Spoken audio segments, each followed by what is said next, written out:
खबर रायपुर से, जहां आज मुख्यमंत्री भूपेश बघेल ने केंद्र सरकार के लाए गए बजट के बाद जीडीपी के दावों पर सवाल उठा दिए। सीएम बघेल ने दावा किया कि यूपीए के शासनकाल में देश की जीडीपी की दर एनडीए के शासनकाल से कहीं ऊपर और ज्यादा थी।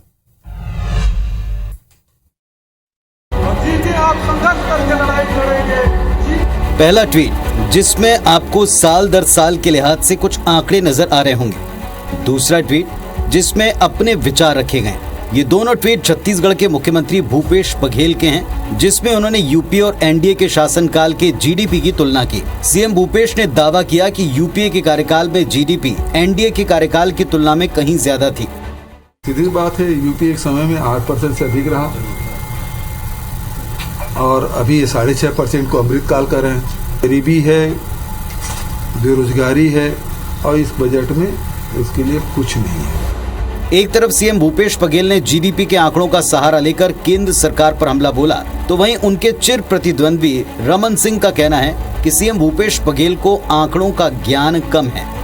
जीडीपी के मामले में भारत नंबर 1 है। भूपेश को आंकड़े का शायद उसको ज्ञान कम है। अब कहाँ की बात कर रहा है, यूपी और इनकी बात कर रहे हैं। आज पूरे दुनिया में हम नंबर 1 है।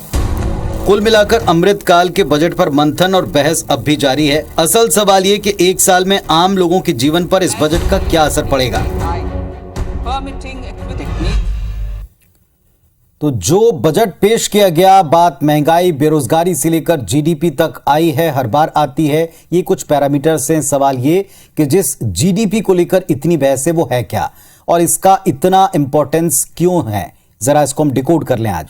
जीडीपी ग्रॉस डोमेस्टिक प्रोडक्ट यानी सकल घरेलू उत्पाद। एक साल में देश में पैदा होने वाले सभी सामानों और सेवाओं की कुल वैल्यू को आप जीडीपी कहते हैं।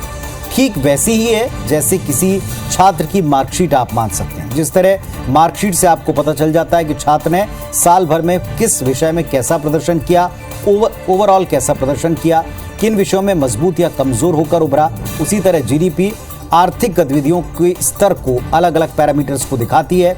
इससे ये पता चल जाता है कि किन सेक्टर्स की वजह से तेजी, उछाल अर्थव्यवस्था में आई और किस वजह से मंदी या गिरावट दिखी। इसमें पता चलता है कि साल भर में अर्थव्यवस्था ने कितना अच्छा या कितना खराब प्रदर्शन किया।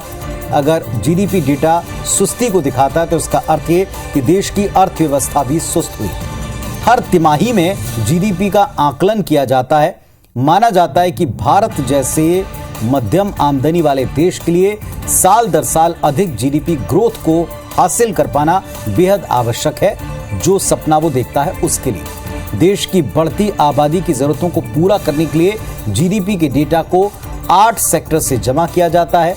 इनमें कृषि है, मैन्युफैक्चरिंग है, electricity, gas supply, mining, quarrying है, वानिकी है, मत्स्य, होटल, कंस्ट्रक्शन, ट्रेड और कम्युनिकेशन, फाइनेंसिंग, रियल सेक्टर और insurance, business services, community, social और सार्वजनिक सेवाएं। ये अलग अलग सेक्टर्स हैं जिनको मिलाकर आप आंक सकते हैं कि आपका जीडीपी कैसा रहा, और जीडीपी के आधार पर आंक सकते हैं कि अर्थव्यवस्था उतार की तरफ है या चढ़ाव की तरफ। चलिए, बहरहाल ये बहस थमने वाली नहीं। कल ही हमने कहा था और आने वाले कुछ और दिनों तक, कम से कम स्टेट के बजट तक ये बातें होंगी और कुछ कंपैरिजंस भी होंगे।